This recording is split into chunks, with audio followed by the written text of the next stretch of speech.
Point blank, I don't trust gossips. I know some might feel a type of way about that, so let's get into it. Now, starting off, when I was a kid, the usual idea was that it was women who gossiped the most, but as I got older into the workspace, I learned that a lot of guys actually gossip, particularly married men. They gossip so much. And being a single guy, you can't tell them anything too personal because they're going to tell their wife about it. And they'll say, that it's because they've been together for a long time and sometimes things get boring. But let me tell you this.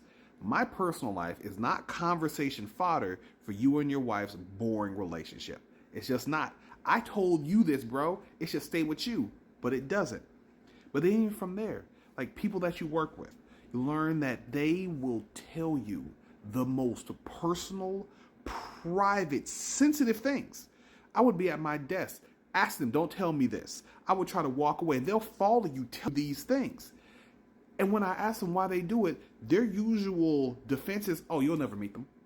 That is so wild to me. It's like, so you'll do as much that you can get away with.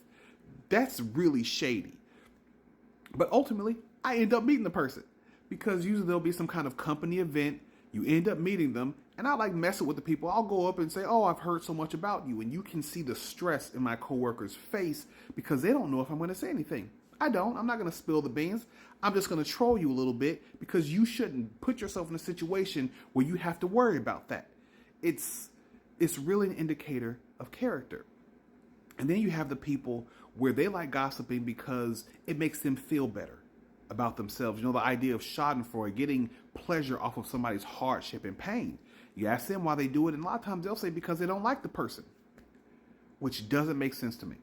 Because let's say I don't like a food, right? I don't put that food in my mouth. I don't sit there with the food in my mouth and go, oh, I don't like this because why do I put it in my mouth? It's the same thing. If you don't like somebody, why are you putting their name in your mouth? Why are you putting their information in your mouth? You don't like them. Why are you obsessed with them? It's a very odd thing.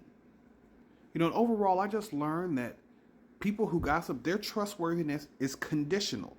They will do to you what they do to other people. And they'll say that they won't do it, but let their feelings change. Let them be upset or angry about something, and what you told them, they will tell other people.